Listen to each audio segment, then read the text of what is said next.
cities have grown, so has their impact on the environment. This has led to the idea of urban sustainability. Urban sustainability is a goal for cities to be able to support themselves without relying too much on the surrounding land. There are many different ways to improve urban sustainability, but this video is going to focus on cogeneration and how the work done by mechanical engineers on cogeneration systems can help improve urban sustainability. Cogeneration is a process that produces heat and electricity at the same time. Usually the processes of creating electricity or heating buildings are only about 45% efficient. But with cogeneration, wasted energy can be recaptured, making a system 75 to 80% efficient. As you can see in this diagram, fuel enters the engine, often natural gas, which is then used to power the generator. Waste heat from the generator is recaptured in the waste heat exchanger and then used to power the boilers. The boilers boil water, which is sent throughout the building to heat it up. Cogeneration was pretty common back in the 1800s when electricity was first taking off. In 1882, Thomas Edison's Pearl Street Station in Manhattan started generating power, making it the first commercial central power plant in the world, as well as the first cogeneration plant. The steam used to produce electricity was also distributed to local manufacturers and heated nearby buildings. But as power generation became more centralized, cogeneration disappeared completely.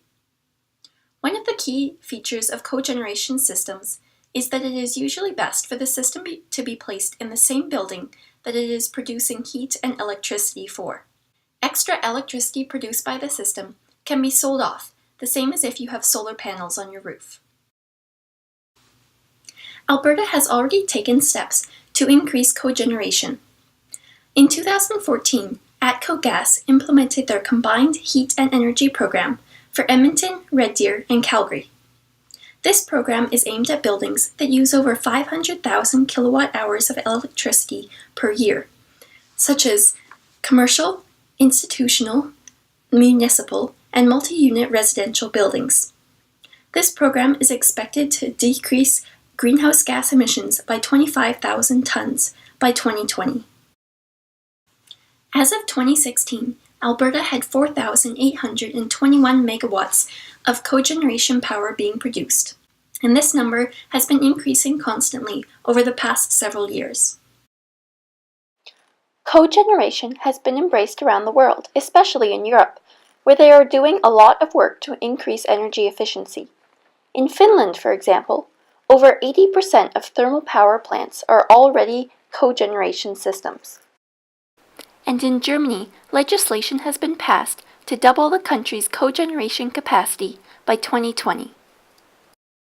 In the future, advancements in cogeneration systems will make it possible to use these systems in smaller buildings. Currently, it takes about 3 to 5 years to pay back the installation of a cogeneration unit if you use over 150 kilowatts of electricity, and it takes over 5 years if you use less than 150 kilowatts. But systems are currently being produced that make only about 5 kilowatts of power, like these compact EcoPower units. Although this isn't a very economical option right now, as cogeneration becomes more widespread and costs decrease, in-house cogeneration units might become a possibility for individual homeowners. In conclusion, cogeneration is a good way to improve urban sustainability by decreasing waste from electricity and heat production. Although right now it is only effective for larger buildings, such as office towers and community centers, smaller systems are already being made, and it is only a matter of time before these smaller systems become cost-effective as well.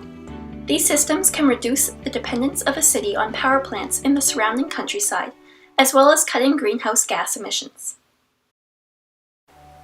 Thank you for listening. For more information on cogeneration, please check out the following references.